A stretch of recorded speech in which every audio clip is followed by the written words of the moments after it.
I never thought moving off campus would feel like a mistake. Sophomore year had just started, and freedom smelled like secondhand IKEA furniture, instant ramen, and freedom from the RA who once wrote us up for whispering after midnight. Our new place was a boxy, beige rental on a sleepy street about a mile from campus. Not much to look at, but it was ours.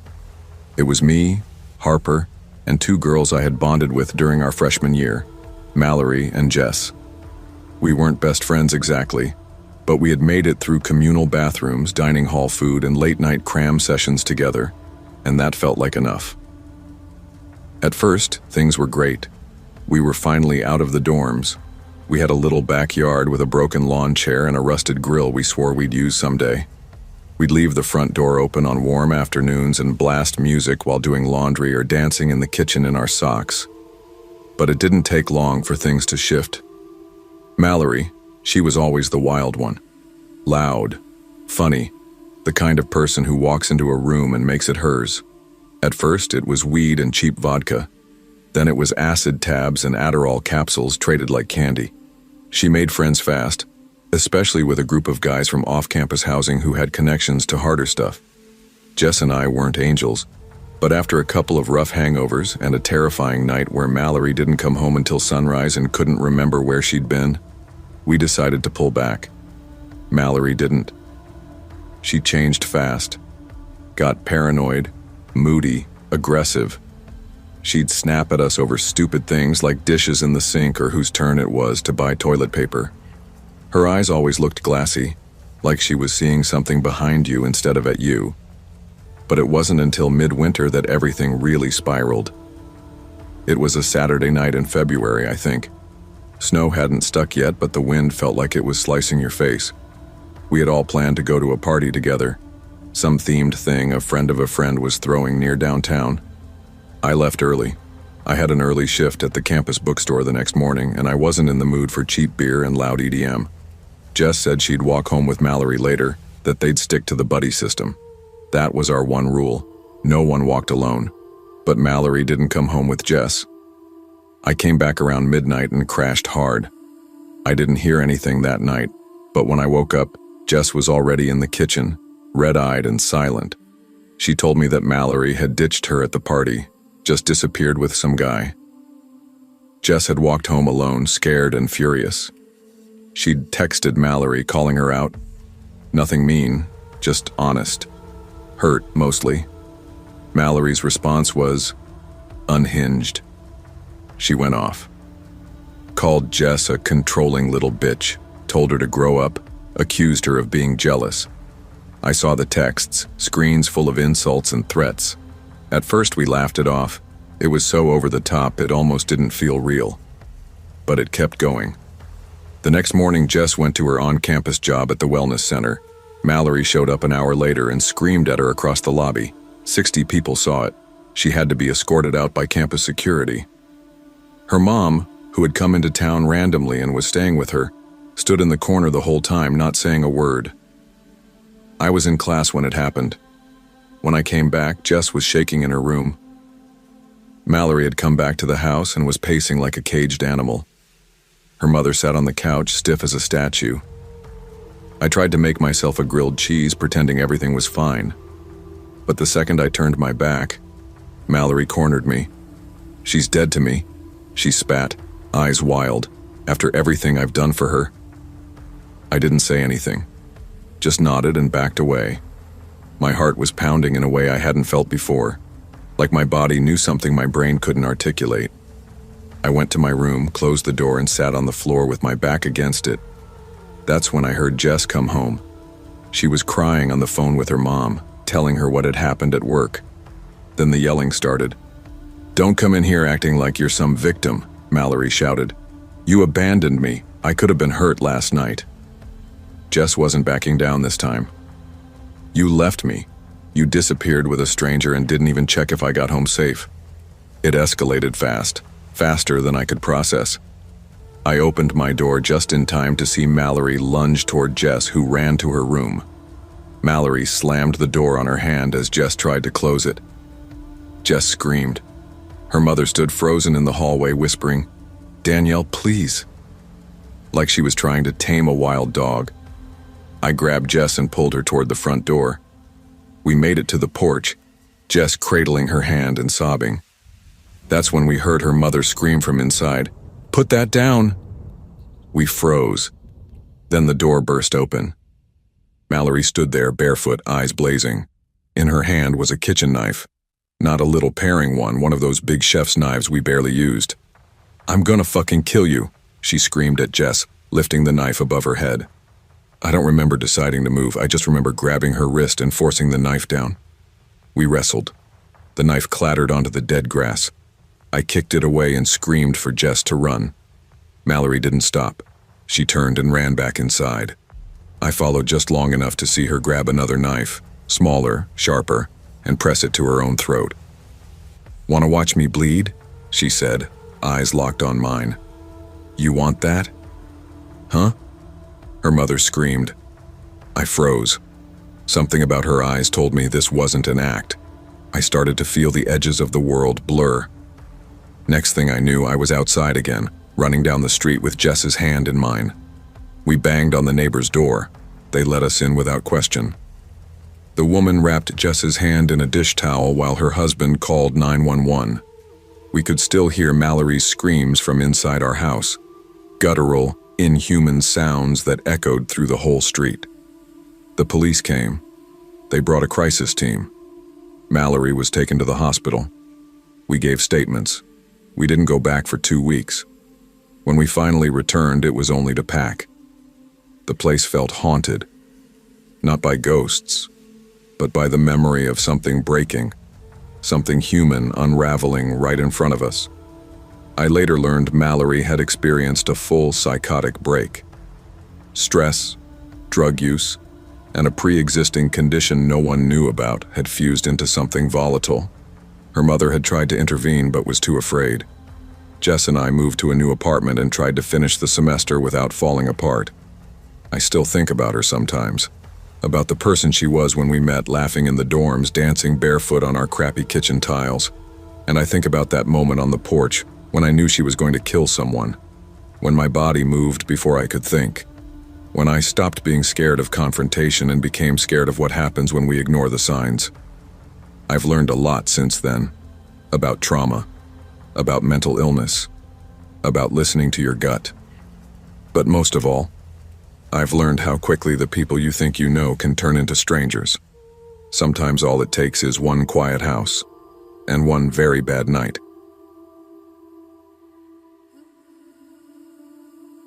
I was 32 when everything fell apart. You don't think you'll end up back at square one in your 30s. Not after a marriage, a mortgage, and a decade of building a life. But there I was, packing a single suitcase in the bedroom of the house my wife and I once shared. By then, we were more ghosts to each other than partners. Our 4th anniversary had come and gone with little more than a nod, and not long after, the silence between us became permanent. The divorce wasn't dramatic, just draining. After the lawyers took their cut and the bank swooped in like a vulture, neither of us had much left. She moved out first, and I stayed behind a few weeks to wrap up what little remained. I thought I'd feel relief when the front door clicked shut behind me that final time, but all I felt was the cold. To top it off, my job was hanging by a thread. Layoffs were happening in waves, and I was pretty sure I was next. That uncertainty made signing a year-long lease feel reckless. I couldn't move in with friends, most had families or 2 small apartments, and I didn't want to go crawling back to my parents just yet. So I did what people do when their life is falling apart. I went on Craigslist. That's how I found the house. It was listed as a short-term furnished room, private bath, quiet house. The rent was $800, which was absurdly low for the city, especially considering it included utilities and had its own bathroom. I was skeptical, scam-level skeptical, but the photos looked legit, so I messaged the poster. A man named Alan replied within the hour, saying the room was still available and I could come by to see it that evening. Desperation overrides caution sometimes, and I agreed. The house was in the southeast part of the city, on a quiet residential street lined with tall, skinny trees. It was one of those older homes converted into shared living. Each floor had a separate tenant. Alan greeted me at the door. He was in his late 50s, tall, silver hair slicked back, with a voice like sandpaper softened by too many cigarettes. Something about him put me at ease, though. He wasn't overly friendly, just normal. The room itself was better than I expected. Ground floor, big window, queen bed, a small couch, and a desk. The bathroom was attached. It didn't feel like a slumlord's last resort. It felt temporary, but safe. I asked for first month's rent up front, Alan said. Month to month, no lease. People come and go, especially in this economy. I asked about the other tenants. Nice young couple upstairs, he said. From Germany. And a quiet guy in the basement, keeps to himself. I should have asked more. But I was tired and anxious and just wanted to stop living out of my car. I handed him a bank draft and moved in 2 days later. The German couple introduced themselves as Marta and Felix. They were sweet, maybe in their early 20s. New to the country, full of optimism and thick accents. We had dinner together that first night. Spaghetti they'd made too much of. I learned they'd been there about a month and were already planning to move out. I asked why. They looked at each other and hesitated. "It's not the house," Felix said. "It's someone downstairs." "Jim?" Marta added softly. "What about him?" I asked. Another pause. "He's strange," she said finally. "Unsettling. He watches, says weird things." Felix tried to laugh it off, but his eyes didn't match the smile. "We just want to feel comfortable, you know?" That night I locked my door for the first time in years. The couple moved out 3 days later. Alan helped them carry boxes to an Uber and waved them off like proud parents seeing their kids off to college. That night I noticed the music in the basement. It wasn't loud, just a low, constant hum of synths and bass lines, like some old industrial playlist looping endlessly. I met Jim the following week. It was late afternoon. I was heating up leftover pizza when he came upstairs, barefoot and silent as a shadow. He looked younger than I expected, maybe mid-20s. Lanky, pale, patchy beard, messy hair like he'd been cutting it himself in the mirror. "I'm Ian," I said, offering a casual smile. "Jim," he replied, without looking at me. His voice was raspy, monotone. He reached for a glass from the cupboard, filled it with tap water, and stood there drinking it while I stood by the microwave awkwardly. "You knew?" he asked finally. "Yeah. About a week now." He nodded but said nothing else. I tried a few more lines. What he did for work, if he'd been in the house long, but he sidestepped every question. After a tense 5 minutes, he slinked back down the stairs like he'd never been there. I didn't think much of Jim at first. I chalked him up to social awkwardness. I've known people like that, loners maybe dealing with mental health stuff or just not wired for small talk. It's not a crime to be weird. Then the police showed up. I was reading in bed when I heard a knock. 2 sharp raps then. "Police. Open the door." I froze. You never think those words are meant for you. I cracked the door and saw 2 uniformed officers standing in the hallway. They looked calm, but serious. One of them, Officer Brooks, said they were investigating a theft. "Your housemate Jim reported some items stolen, said he suspects you." I just blinked. "What? I barely know him." They asked to search the room. I agreed, nervously, but without hesitation. I had nothing to hide. Except they found something. Jim's wallet, a pair of earbuds, a flash drive, all shoved in the back of my closet, in a shoebox I hadn't even touched. "I didn't put that there," I said, hard hammering. "I swear to God." The cops didn't arrest me. They made a note, told me not to contact Jim, and left. But their faces said it all. They didn't buy it. I sat on my bed in silence for hours. My skin felt too tight. My hands wouldn't stop shaking. I knew what had happened. Jim had planted those things. Why, I didn't know. But the truth was clear. He wanted me gone, or worse. The next day, I knocked on Jim's door. Music played behind it. Some distorted ambient noise. No response. I banged harder. Nothing. I considered kicking the door or yelling, but I didn't want to escalate anything. I retreated, locked myself in my room, and stayed there. That week, I lived like a fugitive in my own home. I used the bathroom with the door open so I could hear if anyone approached. I wedged a chair under my doorknob at night. I stopped cooking and lived on granola bars and gas station sandwiches. Then, one night, I woke to the soft click of a lock. Someone was trying to open my door. I froze, heart pounding. I reached for the only weapon I had, a thick hardcover book, and crept to the door. I listened. The handle jiggled again.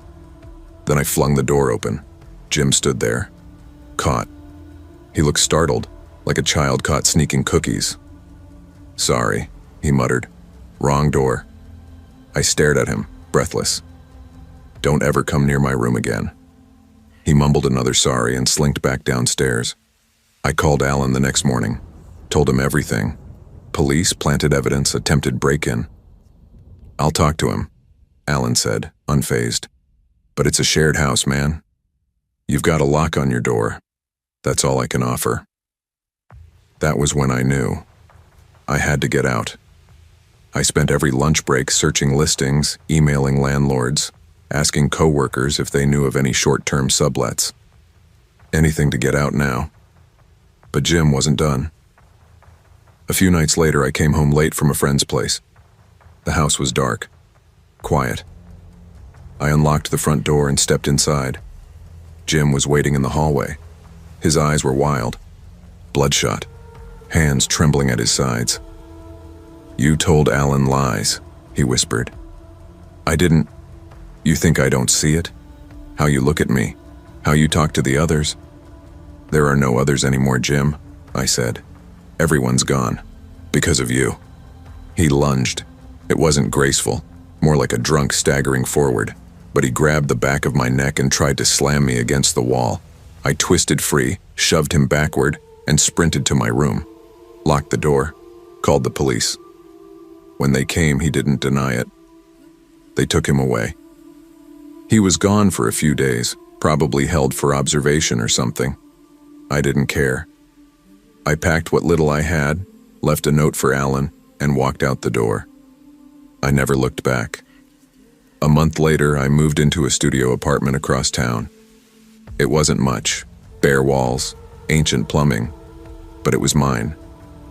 No roommates, no shared walls, no locked doors between me and danger. I never found out what was wrong with Jim. Whether it was drugs or mental illness or just something darker, I didn't want to know. I just wanted to forget. But some nights, when the city gets too quiet and I hear footsteps echo down the hall outside my apartment, I still lock my bedroom door just in case.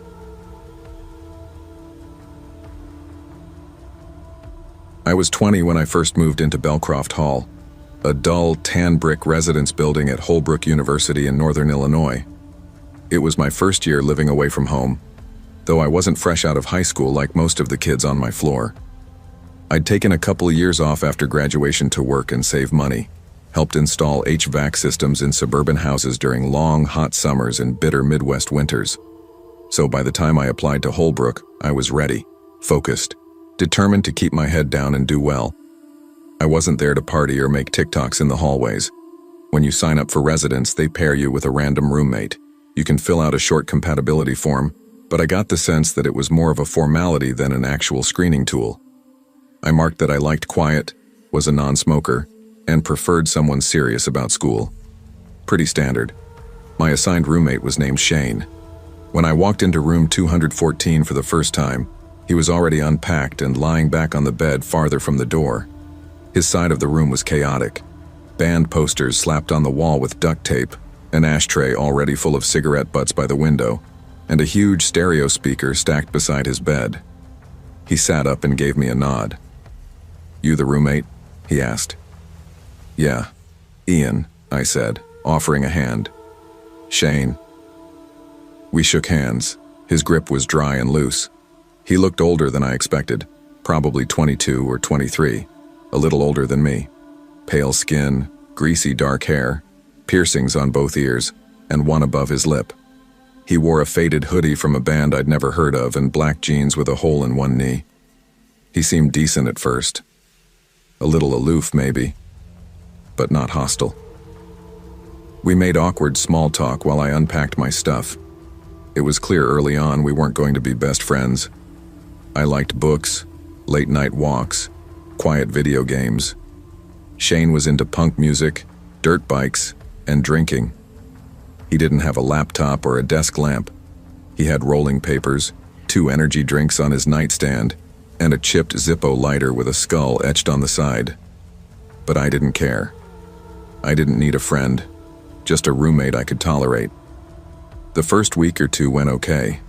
He was usually out during the day and came back late. I assumed he was exploring the campus or meeting people. Sometimes he didn't come back at all. I was relieved when he didn't. I slept better alone. But then his friends started coming around. The first time I saw them, I was walking back from the dining hall on a Friday night. I pushed open the door to our room and immediately smelled weed. Thick, sour, and unmistakable. There were 3 of them, all older, mid-30s maybe. Not students, not even trying to blend in.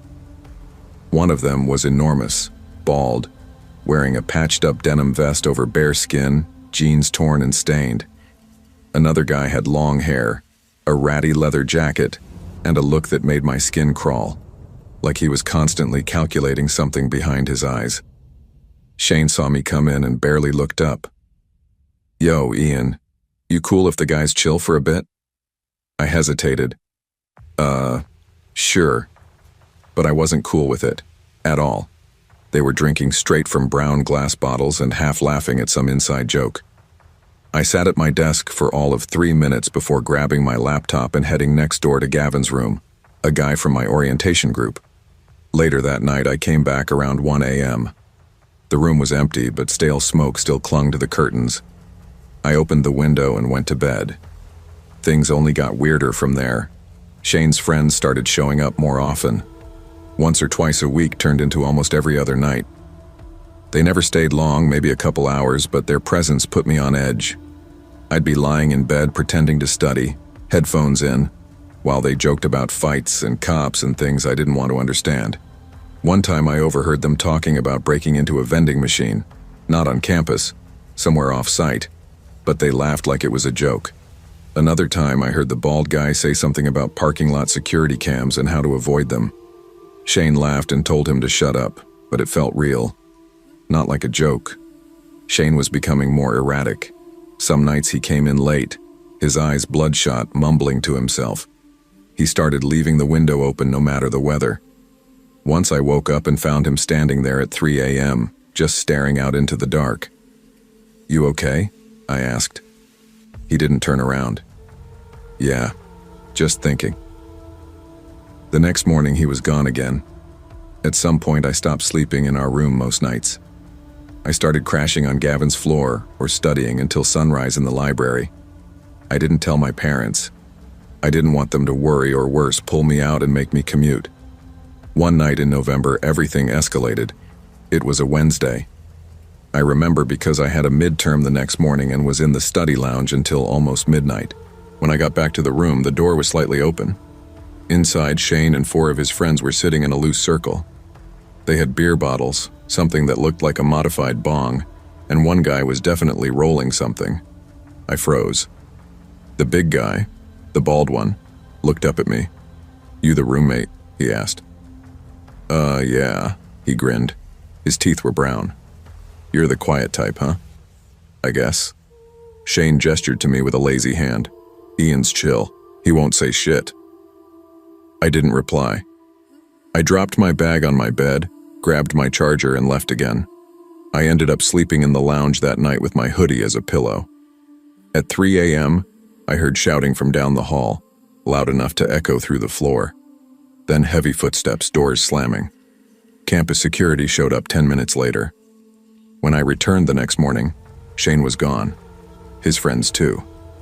The room smelled like beer and something worse, like wet ashes. I opened the window, cleaned up what I could, and went to class. But Shane didn't come back that night, or the next. By the third day, I figured he'd just gotten in trouble and was laying low, maybe suspended. But a week passed, then another. No one had seen him. I finally reported him missing to campus security. They asked me routine questions. When did I last see him? Who were his friends? Did I know where he went? I gave them what little I had, descriptions of the men, the frequency of their visits. I admitted that I didn't know their names. They promised to investigate. A few days later, actual police officers came to talk to me. They were polite but firm. One of them, Officer Riker, had a stare like a drill sergeant. "Why didn't you report his friends earlier?" he asked. "I didn't think I had to," I said. "I thought they were just his friends." "You said they weren't students." "I don't think so, no." "Did you ever see them carrying weapons?"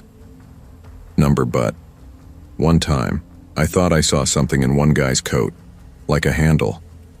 But I didn't look close. They wrote that down. Weeks passed. Christmas break came and went.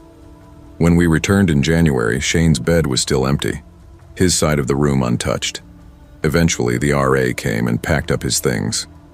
I was given a new roommate, a quiet guy named Marcus. The semester crawled on. The police stopped asking questions. The older guys stopped showing up. Or if they didn't, I never saw them again. The last I heard, Shane was never found. The police had leads, but nothing solid. I tried to move on, but sometimes when I close my eyes, I see that bald man's grin. Hear Shane mumbling to himself in the dark. Feel the tension of a room that had become a second skin of dread.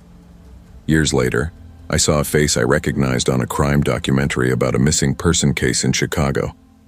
A man in his 30s, suspected in a string of abductions. It was the guy with the leather jacket. Same eyes, same smirk. They never mentioned Shane. I don't know what happened to him. Maybe he ran off with the wrong people. Maybe it was an overdose. Maybe worse. But I still remember what he said once, on one of the rare nights we actually talked. I'd asked him how he met those guys. "They found me," he said. "Where?" I asked. He smiled without looking at me. "Doesn't matter where. When people want you bad enough, they find you. And sometimes, they never let go."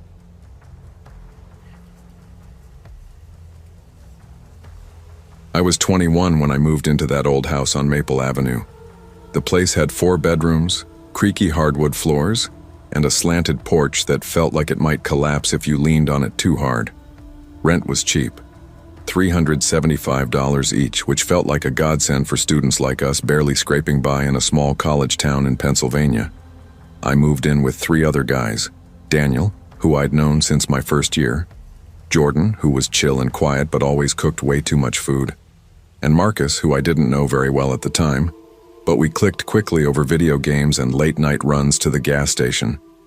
It wasn't a glamorous place. The pipes moaned when you ran hot water. The walls were so thin you could hear someone sneezing 2 rooms away, and there was this weird closet tucked beside the living room that we used for junk we didn't want in our own rooms. Still, it was home. There was always music playing, some kind of buzz of conversation or laughter, and we had our rhythm. That was before Austin moved in. We met Austin through Daniel. They'd gone to high school together, and one night after a party, Austin tagged along when a group of us came back to our place for drinks. He was loud, funny, charismatic in that kind of reckless way that made you feel like everything was a joke, like nothing really mattered. He made everyone laugh that night, shotgunned beers like he was in a frat movie, and passed out snoring on our couch with a grin still on his face. I didn't think much of it at the time. A couple of weeks later, Daniel mentioned Austin was getting kicked out of his apartment. He didn't go into details, just said something vague about roommates not getting along. We didn't have a spare bedroom, but Daniel brought up the junk closet near the living room.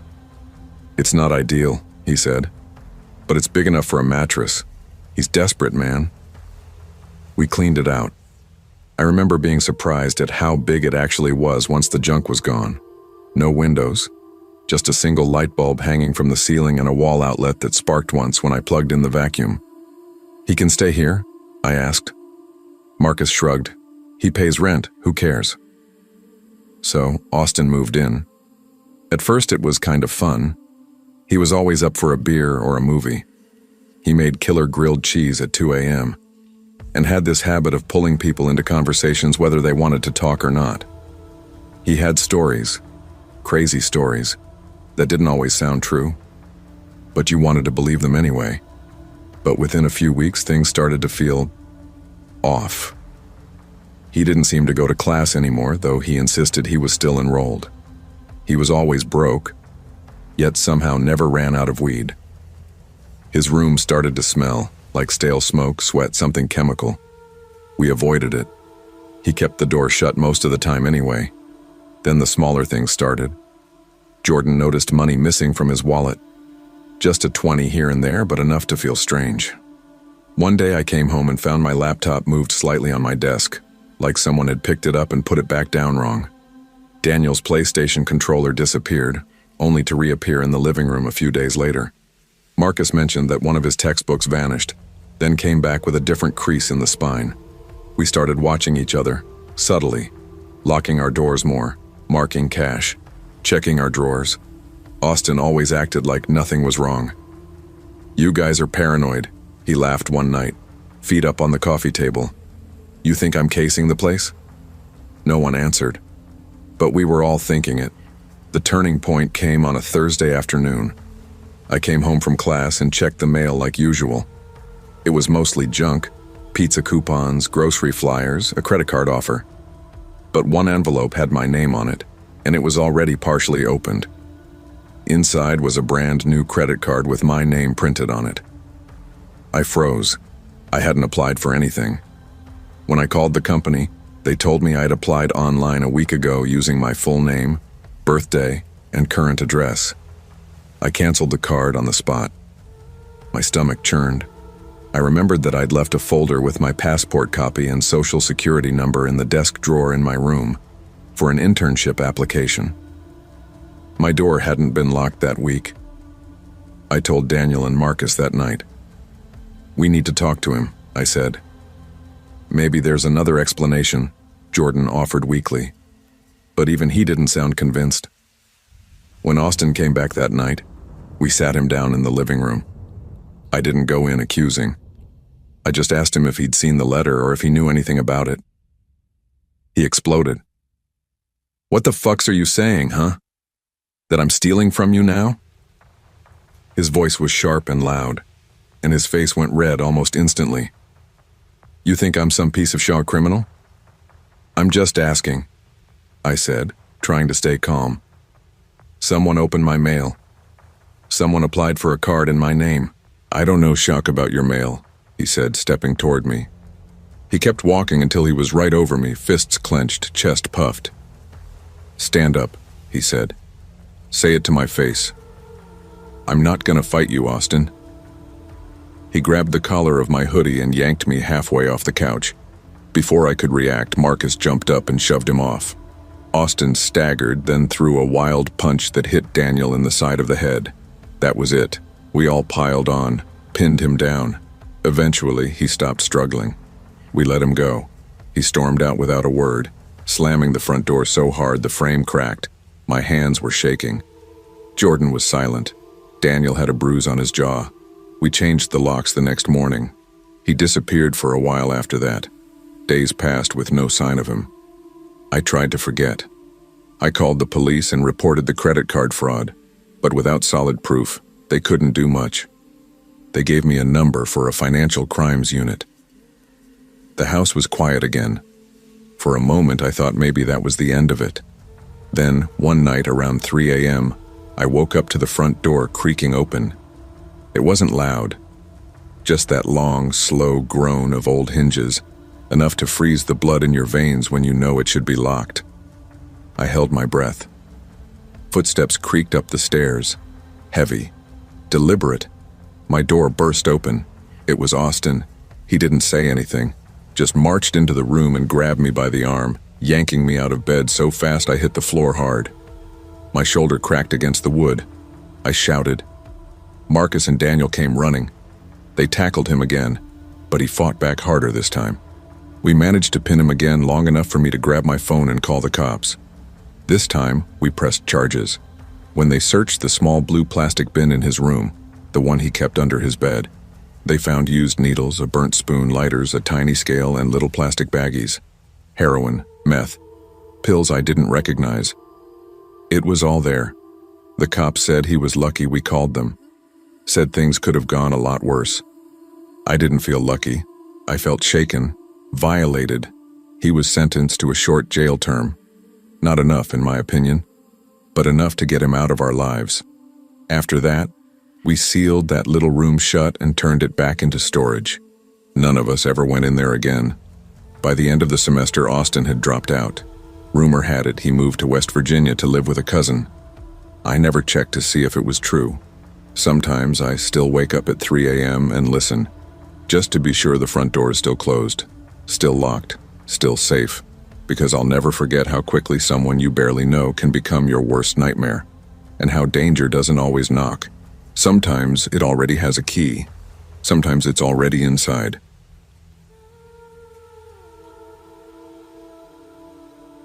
I didn't realize how unsafe I'd been until years later, when distance gave me clarity and my sister finally told me everything. At the time, I was just a high school kid, 15, turning 16 that spring, dealing with my own chaos at home. My mom was in a toxic relationship with a guy named Steve, who acted like my existence was a personal offense. Everything I did, from how I talked to how I chewed my food, seemed to piss him off. My older sister Natalie had moved out by then.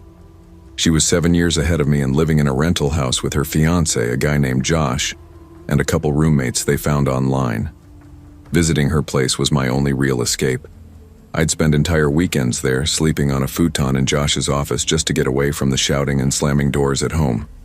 That house, on a quiet little street in a city I'll just call Maplebridge, felt like a different world.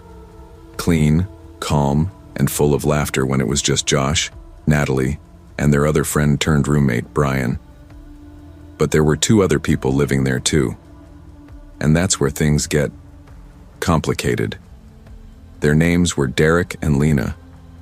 I didn't think much of them at first. They kept to themselves mostly, spending their time holed up in Derek's room at the end of the hall. I thought they were just introverts or maybe socially awkward. Derek was 28 and Lena was 24.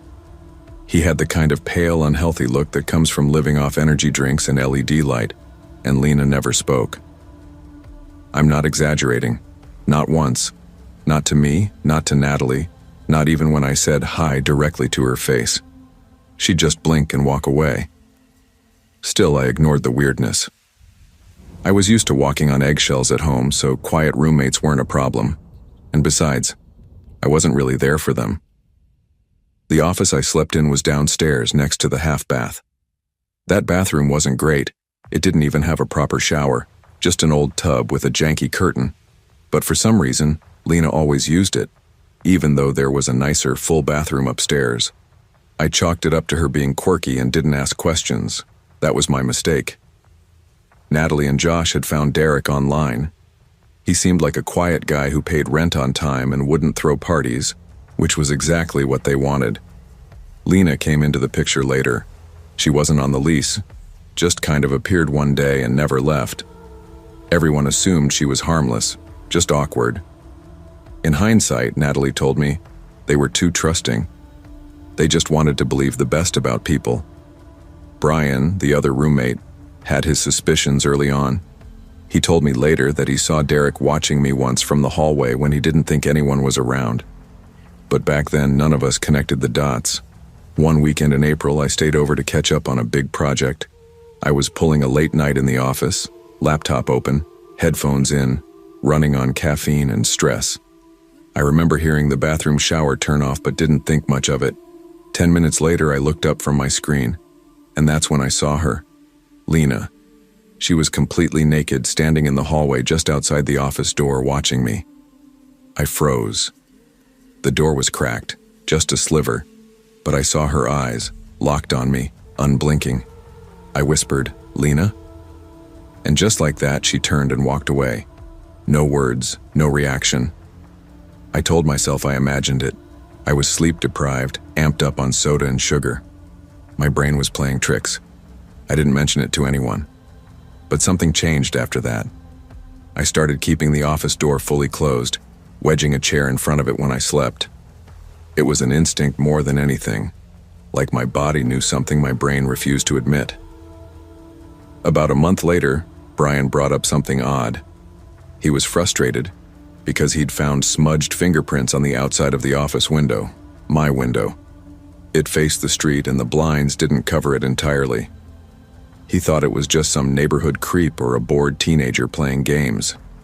Josh was concerned enough to call the non-emergency police line, but there was nothing to go on. Still, it rattled everyone. Josh installed outdoor cameras the next week, motion-triggered ones, pointing at all the windows and entry points. He also added an indoor one in the shared hallway, just as a precaution. Natalie told me they'd planned to mention it to Derek and Lena, but they were out of town for a long weekend and just forgot. Summer rolled in, and I stopped staying over as often. Things with Steve had cooled down at home for a while, and I spent more time with friends. Then one day in July, I showed up at Natalie's unannounced and found Derek's room completely empty. Derek and Lena moved out, she said bluntly. I asked why. She exchanged a look with Josh and said, "Because they're fucking weirdos and we should have kicked them out a long time ago." That's when the story spilled out. Josh had been reviewing footage from the hallway cam one night, just bored and checking the logs. That's when he noticed it.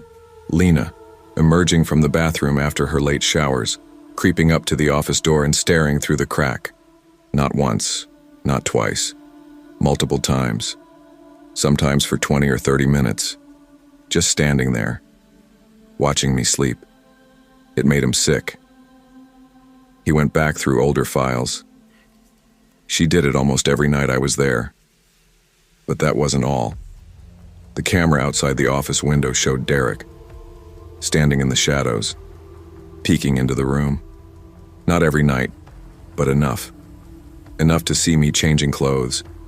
Enough to know what times I was vulnerable. Josh and Brian confronted them. Natalie wasn't home, but when she heard about it, she was furious. Brian described the confrontation to me later. They barged into Derek's room, yelling, demanding an explanation. That's when they saw it. My clothes. Shirts I thought I'd lost. Folded neatly on Derek's bed. And drawings. Drawings of me sleeping. One pinned to the wall. Another on his desk. Poems, too. Creepy, handwritten notes with my name. They didn't show me those. I didn't want to see.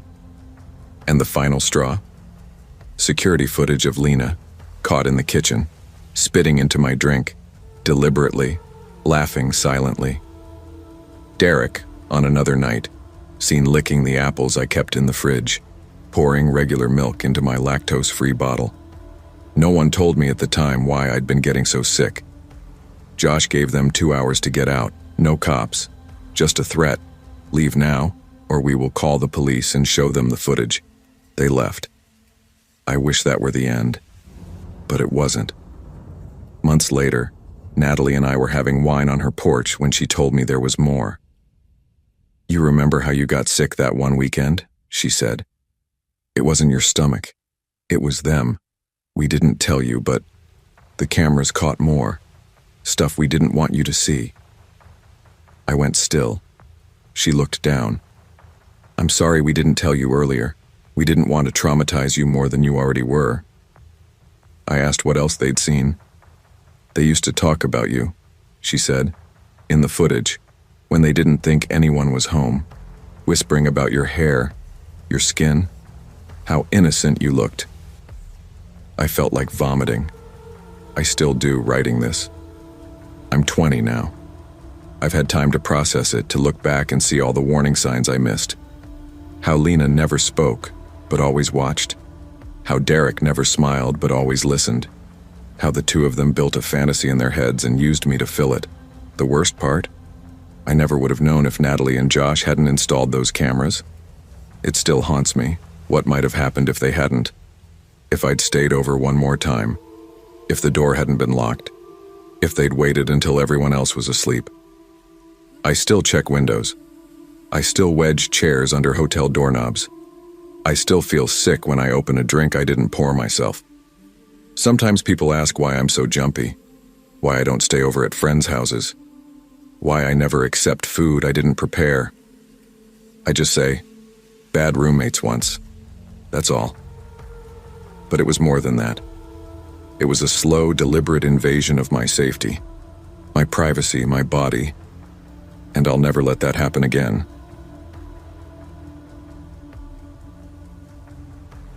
I didn't move to Littlebridge with any dreams of building a life, just enough to keep one from collapsing.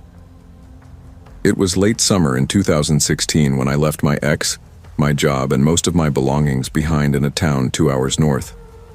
I had just enough money for a deposit on a room. I found a listing online, nothing fancy. A quiet residential street, a newly remodeled home, rent below market rate. The ad said, looking for one roommate. Must be respectful and clean, no smoking. Room available immediately. The guy who posted it was named David. He was maybe in his mid-30s, quiet and polite when I met him. I remember he wore a faded gray polo shirt tucked into black slacks, like he'd just come from a job interview or maybe church. His blondish brown hair was clipped short and neat, and he wore these wire-frame glasses that gave him a mild, bookish appearance. I thought he looked like a high school math teacher. The house was clean, better than I expected. Not huge. 3 bedrooms, a long hallway that split the kitchen and living room from the back half of the house. The walls were freshly painted a pale blue, and the furniture all looked like it had been recently assembled from IKEA. Basement's off limits, he told me, right as I was about to finish signing the lease. He smiled when he said it, but there wasn't anything warm in it. I use it for work stuff, private projects. Please respect that boundary. I hesitated. Then again, I was desperate, so I nodded. Sure, no problem. It started quietly. David was an ideal housemate on paper. He kept to himself. He paid the bills on time. He was always polite, always calm. He never drank, never had people over. He claimed to work in software development and said he mostly worked from home. His car, a bland gray sedan with no bumper stickers, only left the driveway a few times a week. It seemed like an easy setup. But little things started to unsettle me. The basement door had no doorknob. It wasn't just locked. It had been modified. It had a deadbolt that only locked from the inside. I noticed that the only way to enter was through a steel bulkhead door around the back of the house. I only saw it open once, and it was just a crack. The smell that leaked out didn't make sense. Not rotten, exactly. More like a sharp metallic staleness. Bleach and something beneath it. One time I asked him, "What kind of work do you do down there?" He answered, 3D printing and some chemistry stuff. Just a hobby. It's nothing dangerous. He smiled again. I noticed he always smiled when he was lying. David's true nature started surfacing slowly. It was little details. For one, he always wanted to know my schedule. "You off work today?" He'd ask casually as I passed him in the kitchen. "Got any plans this weekend? Do you still go to the gym on Tuesdays?" He never asked in a way that felt overtly invasive, but he asked constantly. I thought maybe he was just a little awkward, maybe overly friendly. But one day I came home sick from work and didn't tell him. He thought I'd be gone. I heard him moving around loudly, in the garage, then the hallway. He paused when he saw me sitting on the couch. His entire body stiffened. "You're home?" he said. I nodded. "Yeah. Called out sick." He didn't say anything for a moment. Then he forced another smile. "Feel better." But something behind his eyes had shifted. That night, I heard noises coming from the garage. Not the kind of noises you can easily explain. Clanging metal, a dragging sound, and what might have been muffled shouting. I sat on my bed, frozen, listening. His car was still in the driveway. But when I peeked down the hall, his bedroom door was open and his bed was empty. The next morning, he acted normal. Too normal. offered me coffee, chatted about the weather, like nothing had happened. Another time I was doing laundry in the garage when I caught the unmistakable scent of decomposition. It hit me hard, earthy, sweet, wrong. It made my stomach clench. I'm from a rural town. I know what death smells like. "Hey," I said when I saw him that evening. "You need to clean up better after the bodies." I tried to say it as a joke, trying to mask the edge in my voice. His face went pale, completely pale. He stared at me, and for the first time, the smile didn't come. "What?" he said. I held his gaze. "The garage stinks. Just saying." A long silence passed. Then, he finally said, "Thanks for letting me know," and disappeared into his room for the rest of the night. Over the next month, his behavior got worse. He started using something, I don't know what it was, maybe meth. His eyes were sunken and glassy some nights. His hands shook. He spoke in disjointed sentences about how society was falling apart, how people were just meat with opinions. He joked if you could call it that, about women, specifically sex workers. "They're not people to most folks," he said once, casually pouring coffee. "You can do anything to them. No one cares." I stopped eating meals with him after that. Sometimes he'd play music or NPR radio so loud it rattled the windows. I'd ask him to turn it down, and he'd apologize, say he didn't realize how loud it was. I started realizing it wasn't accidental. It was cover. One night I was doing laundry when he opened the garage crawl space. I didn't even know it had one until that moment. He called me over. "Hey, come up here. I want to show you something." My body locked. Every alarm bell in my head went off. I forced a weak smile and said, "I gotta run an errand first." Rain check. I ran back to my room, packed a bag, and left for a friend's house. Slept there that night without telling him. When I returned the next day, he was sitting at the kitchen table eating cereal like nothing had happened. But something had shifted between us. The tension was tangible. David's spiraling accelerated. He started watching violent pornography on the living room TV at night when he thought I was asleep. Sometimes I'd wake up to screams, twisted audio of women crying out, distorted through heavy editing. Once he showed me a short video he'd made, a series of flashing images, clips of women bound in rope, flashes of meat being butchered, a man in a plague doctor mask walking slowly toward the camera. It made my skin crawl. "This is messed up," I said. He just nodded, eyes fixed on the screen. "It's art," he replied. I started keeping a knife in my room, locked the door at night, slept with headphones in to drown out the sounds. I made a plan to leave, but I didn't have anywhere to go until I got paid. I told him I was moving out. He didn't argue, just asked when. "Tomorrow morning," I said. That night, he got high again, sat on the back porch muttering to himself. I kept my door locked, lights off. Around midnight, he knocked on my door softly. "You know they'll never catch me," he said through the wood. "I'm the kind of guy no one suspects." He paused. "They'll never even know what to look for." I didn't respond.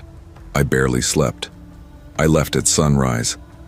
For weeks I couldn't shake the feeling that I had left something unfinished. Something wrong was happening in that house, and I had walked away. Eventually, I called Crime Stoppers anonymously, gave them everything I knew. His name, David Foster. The address on Langston Street, the trailer that had appeared in the driveway a few months after I left. The way he talked, the smells, the video, everything. The woman on the line asked me to hold multiple times. Eventually, someone else, an officer I think, started asking questions. They were interested. Very interested. Sometimes I check the address online. The listing is still up. 3-bed, 2-bath. The trailer is still in the driveway on Google Maps. I haven't heard anything since I made that call. I don't know if he ever got caught. Maybe there's nothing to catch. Maybe he was just a sick man playing a game. But out of everyone I've ever met, The drug users, the dealers, the violent exes, the street people. No one has ever left an imprint on me like David. Make of it what you will. But I pray no one else ever moves into that house without knowing who still walks its halls.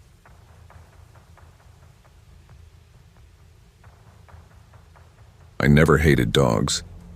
Not at first. If anything, I grew up loving them. My childhood was full of retrievers, lazy basset hounds, and the occasional foster pup we couldn't afford to keep. I always thought dogs were just loyal, goofy animals, simple to please and hard not to love. That's probably why when I moved out of my tiny studio apartment and into a house with a guy named Tyler, I didn't think twice about the fact that he had 4 dogs. In fact, I was excited. I'd met Tyler through a coworker when I was desperate to get out of my lease. Rent was insane, and the house he was offering was in the outskirts of Austin, Texas. Rural, quiet, and surrounded by cedar and mesquite trees instead of blaring sirens and screaming neighbors. But if I could go back and undo that decision, I would. 1,000 times over. Tyler was odd, but in a harmless way. Early 30s, worked freelance IT from home, had a girlfriend named Jessica who practically lived with him. He came off like one of those ultra-practical survivalist types. Always had extra batteries, canned food, and filtered water jugs lined up in the garage. Still, he seemed chill and fair. And the dogs? At first, they seemed like a bonus, until the first day I moved in. "Hey," he'd said casually, leaning against the kitchen counter while I carried boxes in. "About the dogs, I need you to not mess with them." I laughed, thinking he was kidding. He wasn't. "They don't like new people," he continued. "They're only calm around me and Jess. If you try to pet them, they might freak out. Just don't go near them. Don't feed them. Don't talk to them. Don't even look at them too long." That felt extreme. But I figured maybe they were rescues or something. Maybe they had trauma. I didn't ask too many questions because rent was $500 a month for my own room and a shared bath, and I was broke. The dogs stayed in his room most of the time, or out in the fenced-in backyard which stretched half an acre. Sometimes I heard them barking late at night, deep and aggressive, but I never saw them up close. Tyler always kept them locked up if I was home alone. That arrangement worked for about 3 months. The weekend everything fell apart. Tyler and Jessica were heading out to visit her family in Louisiana. He told me a week in advance. "Just so you know, we'll be gone Friday through Monday. I'll be putting the dogs in the backyard while we're away. They've got an auto feeder, and the water pump works off a pedal they know how to use. Don't go out there. Just leave them alone and everything will be fine." I nodded. No problem. What else was I supposed to say? Friday morning came. I made coffee, stared out the kitchen window at the 4 dogs pacing the backyard. Massive German shepherds, bigger than any I'd seen before.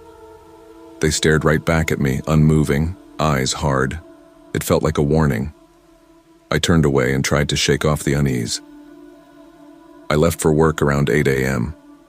I do freelance product photography, so I had a shoot on location that ran late.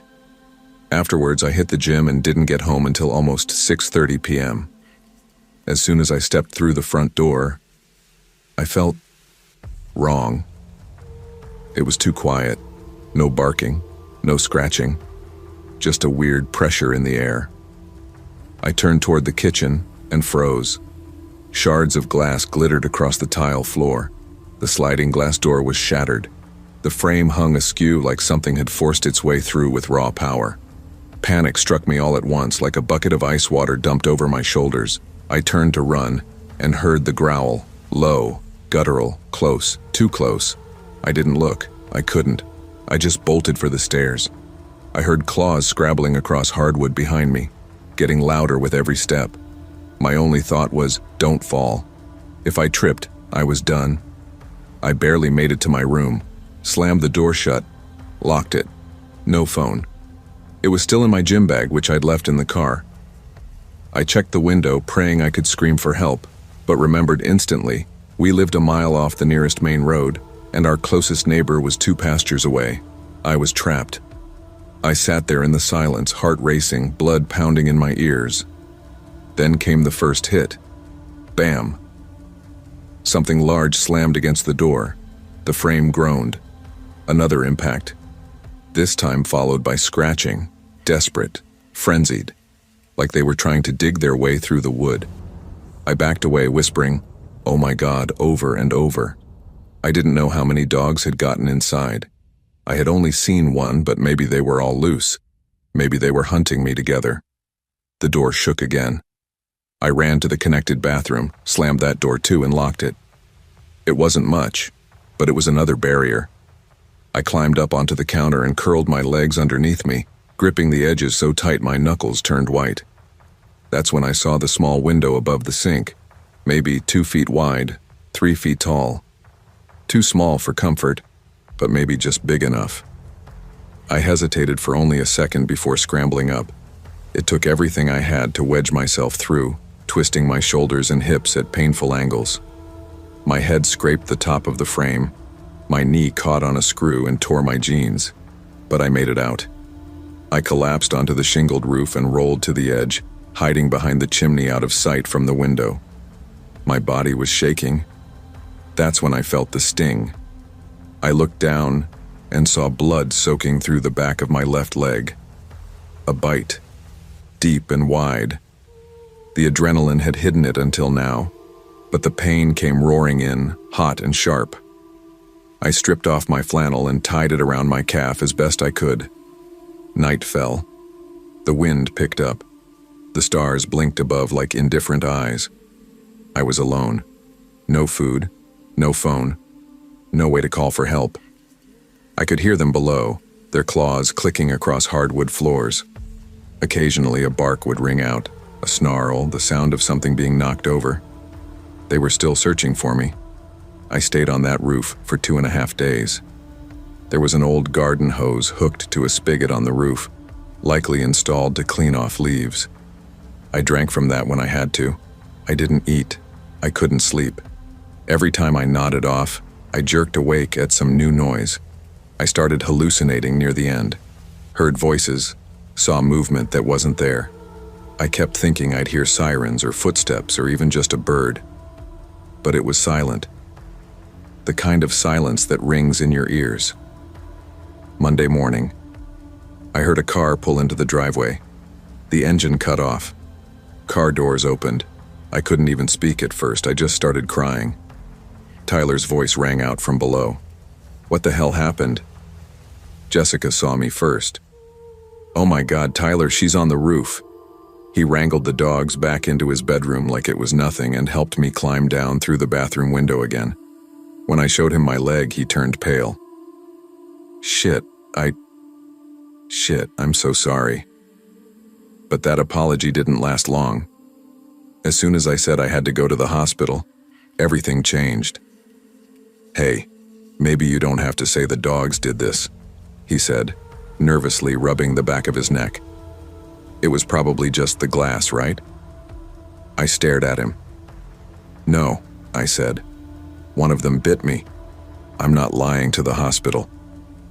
He didn't push again. But when animal control showed up later that day, after I'd been treated, stitched up, and started the rabies vaccine series, he stopped speaking to me entirely. They took all 4 dogs. After evaluation, 2 were deemed too aggressive and euthanized. The other 2 were sent to a specialized rescue for difficult animals. Tyler blamed me, said I ruined his family, said I lied to get his dogs killed. But I didn't lie. And if I hadn't gotten out of that house when I did, I honestly believe I wouldn't be alive to write this. I try not to blame the animals, not entirely.